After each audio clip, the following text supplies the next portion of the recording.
Hello, good evening friends, how are you? मैं भी थोड़ी ठीक हूँ, थोड़ी तबीयत खराब लग रही है पर हाँ, अभी ठीक हूँ आपको पढ़ाने लायक। लास्ट वीडियो में हमने साइकोलॉजी में डिस्कस किया था स्टेजेस ऑफ डेवलपमेंट विकास के चरण कौन-कौन से हैं, वो चरण हमने डिस्कस किए थे। ख़ास तौर पे वो स्टेजेस जो आपके TET, super TET, CTET, REET, Haryana TET या वन डे एग्ज़ाम रिलेटेड आते हैं, जो जनरली किशोरावस्था तक के स्टेजेस होते हैं, वो आते हैं। बताए मैंने आपको सारे स्टेजेस थे, पर हाँ, मेन जो स्टेजेस आपके एग्ज़ाम में ज़्यादा पूछे जाते हैं, वो स्टेजेस मैंने आपको डिस्कस किया था। और आज हम डिस्कस करने जा रहे हैं थ्योरीज़ ऑफ डेवलपमेंट। मनोविज्ञान की डेवलपमेंट की विकास की जो थ्योरियाँ थी, वो बहुत सारे मनोवैज्ञानिकों ने दी। उनमें से आज हम स्टार्ट करते हैं सिगमंड फ्रायड की थ्योरी, ठीक है?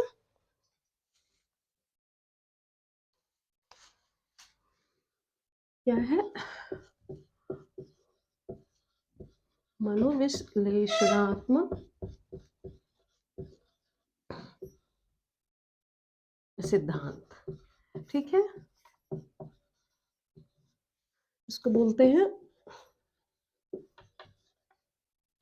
साइको एनालिटिकल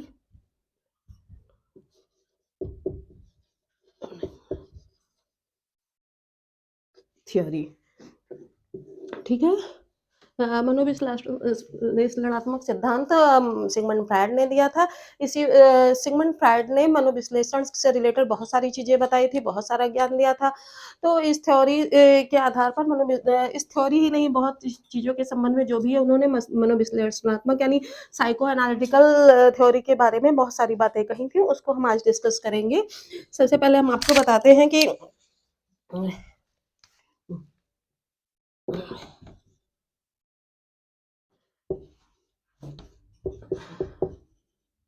सिगमंड फ्रायड को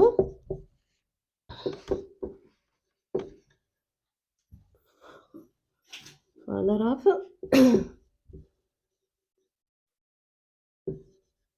साइको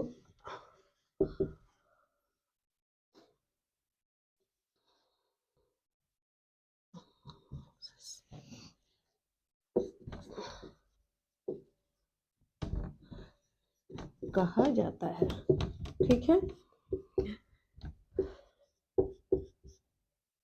इस थ्योरी को साइकोसेक्सुअल थ्योरी भी कहते हैं,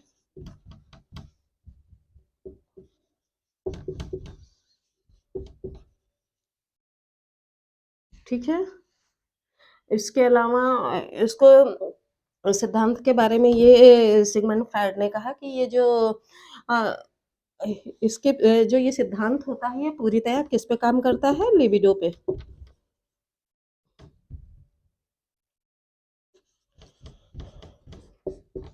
लिबिडो पर कार्य करता है। और उन्होंने बताया कि यह बच्चे में जन्म से पाया जाता है। बच्चा जब जन्म लेता है, उसके बाद से ही ये शक्तियाँ उसके अंदर काम करने लगती हैं, काम शक्ति। हाँ, ये है कि उसका रूप अलग-अलग होता है। जैसे बड़े होने पे उसका कुछ डिफरेंट तरीके से काम करती है। बच्चा जब गोदी में होता है, कुछ डिफरेंट तरीके से काम करती है। ये लिबिडो जो है, उसके अंदर एक खुशी का एहसास कराती है। वो उस काम को करने में, किसी एक पर्टिकुलर काम को करने में उसे खुशी मिलती है। तो वो उस तरह की थ्योरी, उसको अपनी थ्योरी में शामिल करके उन्होंने साइकोसेक्सुअल थ्योरी का नाम दे दिया था, ठीक है? इनकी जो काम शक्ति थी या सेक्सुअल जो डिज़ायर्स थी, उसी को इन्होंने लिबिडो नाम दिया था। और हर व्यक्ति जो है, हर इंसान जो है, पैदा होते ही लिबिडो पर कार्य करना प्रारंभ कर देता है। चाहे वो गोदी का बच्चा हो या बड़ा हो गया हो, लिबिडो पर काम करना वो प्रारंभ कर देता है, ठीक है? कुछ आगे की चीज़ें हैं, मैं आपको डिस्कस करती हूँ।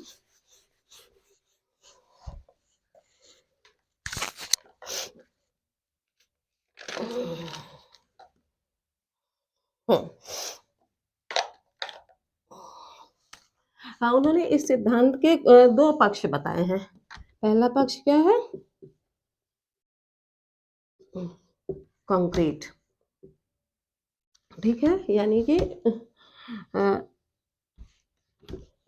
इस पक्ष के अंतर्गत उन्होंने कहा कि इसमें कंक्रीट जो है, उसमें उन्होंने बताया कि व्यक्ति की जितनी भी इच्छाएँ हैं, मतलब जो उनके पक्ष हैं, जो जितने सारे एस्पेक्ट्स हैं, इसमें 3 एस्पेक्ट्स बताए।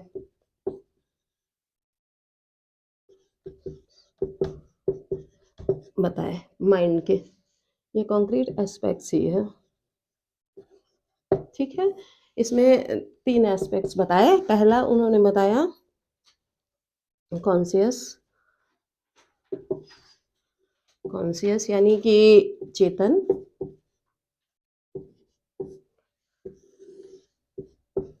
चेतन, चेतन पूरी तरह से फ्रायड ने बताया कि चेतन पूरी तरह से व्यक्ति की इच्छाएँ होती हैं, व्यक्ति वो अपने किसी तरह की सुषुप्त अवस्था में नहीं रहता है, जागृत अवस्था में ही रहता है, किसी तरह की ऐसी शक्ति नहीं होती है जो उसको बाय फ़ोर्स कोई काम करवा सके, वो अपने पूर्ण रूप से चेतना में होता है, जागृत अवस्था में होता है और वो सारे कार्य जो करता है उसी पे डिपेंड होके करता है। उन्होंने ये बताया कि इसमें जो है, इसमें व्यक्ति का माइंड जो है वो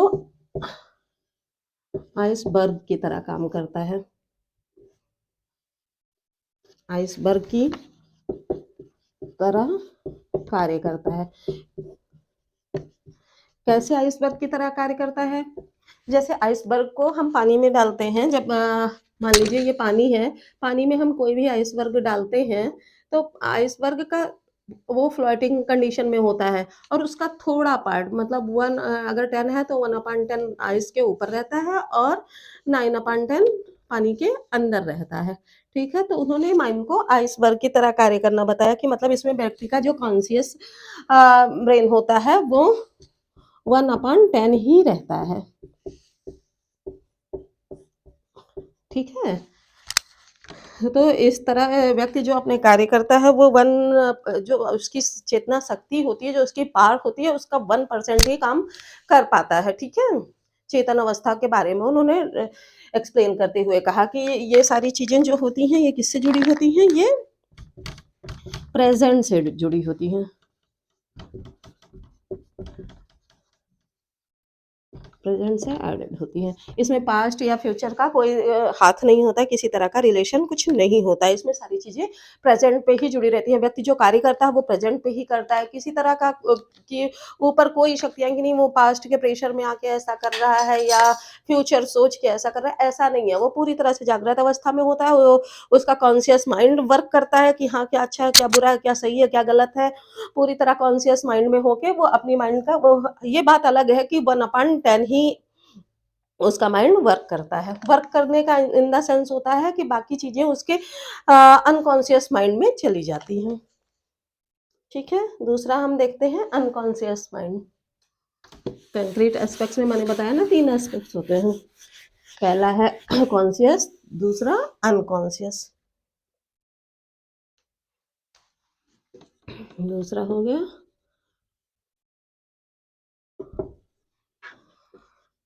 अनकॉन्शियस माइंड। जैसे हमने बताया कि फ्रायड जी इसे आइसबर्ग की तरह मानते थे। ये मस्तिष्क का कौन-सा भाग होता है? 9/10 पार्ट ऑफ माइंड। ठीक है? इसके अलावा इसमें हमारी जो जो इच्छाएँ मतलब है दमित इच्छाएँ हमारे कह लीजिए।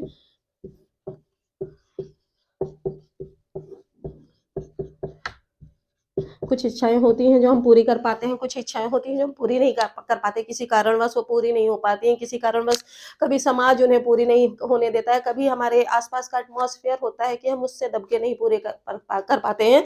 तो वो जो इच्छाएँ होती हैं वो अनकॉन्शियस माइंड में यानी अ, अचेतन माइंड में, अचेतन मन में वो आ जाती हैं, ठीक है? और ये जो दमित इच्छाएँ होती हैं उनको निकाला कैसे जाता है? इनको सम्मोहन के ज़रिए।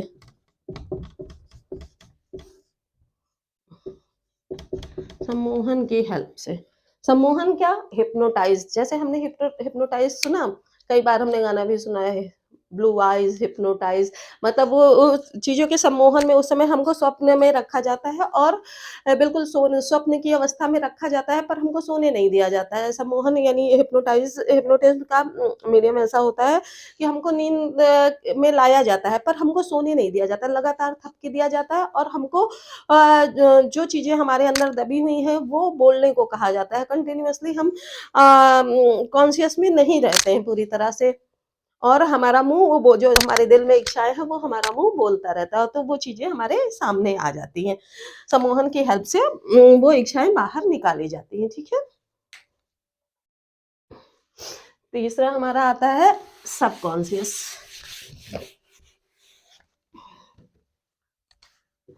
तीसरा है सबकॉन्शियस, यानी कि अवचेतन। अवचेतन, ठीक है। अवचेतन में वो इच्छाएं होती हैं जो हमारी कॉन्शियस, देखिए हमारे माइंड का हमने बताया 10% है। 1 तो हमारा हो गया कॉन्शियस में, और 9 हो गया अनकॉन्शियस में। अब सब कॉन्शियस में वो जो इसमें बची हुई इच्छाएं होती हैं, दोनों से बची हुई डिजायर्स होती हैं, वो इसमें इंक्लूड होती हैं। ठीक है। इसमें काफी जब हम प्रयास करते हैं तभी इसमें आ सकते हैं, काफी प्रयासों के बाद इसमें आया जा सकता है। ठीक है। जनरली सबकॉन्शियस मन में हम नहीं पहुंच पाते हैं। बाहरी आदमी, अगर व्यक्ति खुद चाहे तो कभी कभार पहुंच सकता है, नहीं वो सपनों में ही वो बातें उसको आती हैं, वो एक्चुअल लाइफ में अपने कभी नहीं ला पाता है।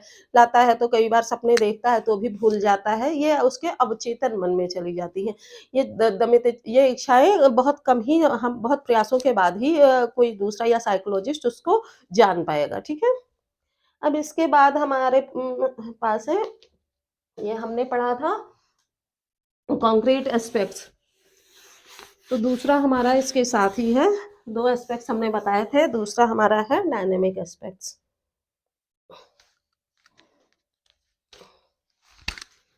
दूसरा है डायनेमिक एस्पेक्ट्स। ठीक है। इसको डायनेमिक को क्या हिंदी में बोलेंगे? गत्यात्मक। ठीक है। इसमें भी 3 पॉइंट शामिल होते हैं। पहला है इड, दूसरा ईगो, तीसरा सुपर ईगो। इसको हिंदी में इदम, अहम या परा पराहम कहा जाता है। ठीक है। ये तीनों हमारे एस्पेक्ट्स हो गए। अब हम तीनों पे डिस्कशन करेंगे, थोड़ी सी जगह बना लें। पहला हमारा होता है इड।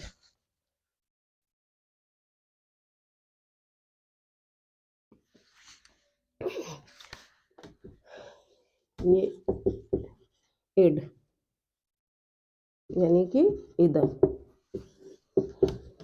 या क्या होता है? यह जन्म से ही होता है।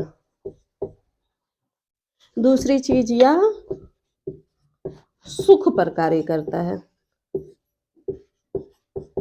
किस पर कार्य करता है? सुख पर कार्य करता है। इसमें किसी तरह के दुख को ये शामिल नहीं करना चाहता। इसके आसपास जो भी दुख भटकता है तो ये उसको दूर ही कर देना चाहता है। इसमें 2 हमारी मूल प्रवृत्तियां शामिल होती हैं।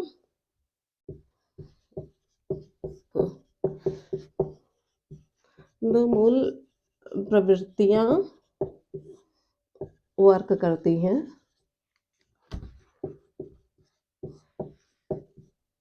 हैं, ठीक है। ये दोनों मूल प्रवृत्तियां इस इड को सुपर पावर बनाए रखती है। ये हमारे इड को बिल्कुल डाउन नहीं होने देती हैं। किस तरह से ये कार्य करती हैं? पहला, ये होती है जीवन संबंधी। जीवन संबंधी मूल प्रवृत्ति होती है। ठीक है। जीवन संबंधी मूल प्रवृत्ति क्या करती है? ये जीवन संबंधी मूल प्रवृत्ति ये व्यक्ति को क्या रखती है? पॉजिटिव रखती है। पॉजिटिव रखती है, या ये रॉस पे काम करती है। कार्य करती है। ये दुख से दूर रखना चाहती है।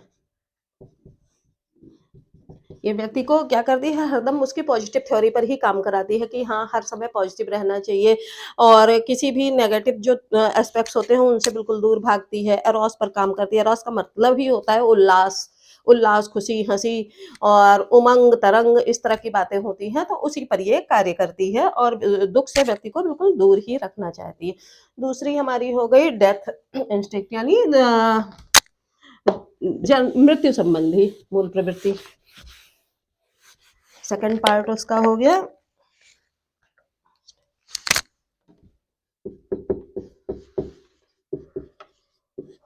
मृत्यु संबंधी, यानी कि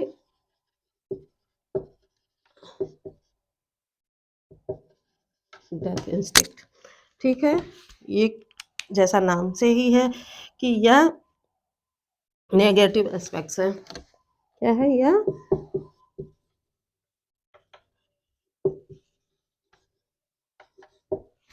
या नेगेटिव एस्पेक्ट्स है, या व्यक्ति को हमेशा इस तरह रखता है, हमेशा ये दिखाता है कि आप लॉस में हो, आपको फला दिक्कत हो सकती है, ये काम आप करोगे तो ये दिक्कत का सामना करना पड़ेगा। और इसमें जो है व्यक्ति का लिबिडो ज़्यादा तेज़ी से काम करता है। लिबिडो मैंने आपको बताया था, लिबिडो वर्क करता है, मतलब खुशी ढूँढने का काम करता है, क्योंकि वो नेगेटिव एस्पेक्ट्स है। तो उसको किसी न किसी तरह से खुशी ढूँढनी ही होती है। लिबिडो कार्य करता है, वो अलग-अलग समय पे अलग-अलग तरह से कार्य करता है।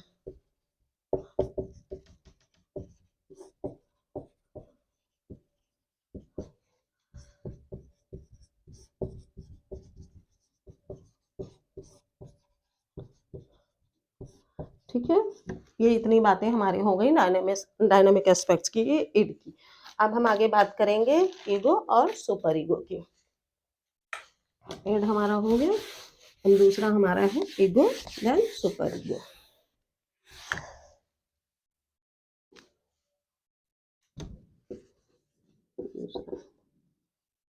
ईगो यानी कि अहम। ठीक है? हाँ, हमने जो बात करी थी ईड की, इसका है बाय बर्थ टू इसका टाइम पीरियड क्या है? By birth to 1 year. ये 1.5 से 2 साल तक का पीरियड होता है। ठीक है? ये 2 साल तक बच्चे में डेवलप हो जाती है और ये बच्चे के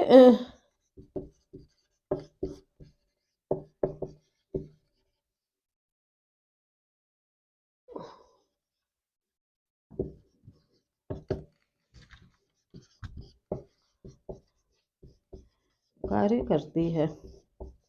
जो उसका ईगो है वो साइकोलॉजिकल पक्ष पर काम करता है, कि मतलब ज़रा सी बात में उसकी ईगो को ठेस पहुँच जाता है, ज़रा सी बात में उसे वो चीज़ें बुरी लग जाती हैं या अच्छी लग जाती हैं, उसे चीज़ें समझ में आ जाती हैं, कई बात अच्छी बातें भी समझ में नहीं आती हैं, तो इस तरह से ईगो उसका कार्य करता है। ठीक है? तीसरा हमारा आता है, ये मनोवैज्ञानिक पक्ष से संबंधित होता है। तीसरा हमारा आता है सुपर ईगो। ठीक है? तीसरा हमारा है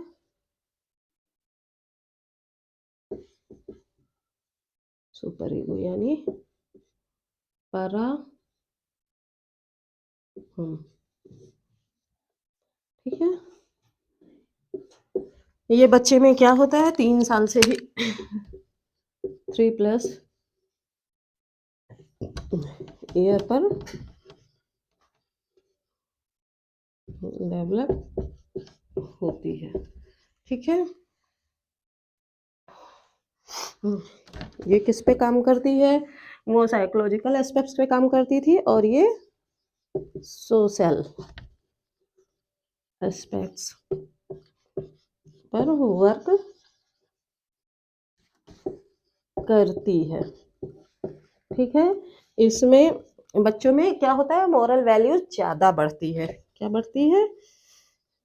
मोरल वैल्यूज ज्यादा डेवलप होती है। ठीक है, तो इस तरह से हम देखते हैं कि हमारे ये ईगो और सुपर ईगो किस तरह से वर्क करते हैं। हमारा हमने आज पढ़ा सिगमंड फ्रायड का साइको एनालिटिकल थ्योरी।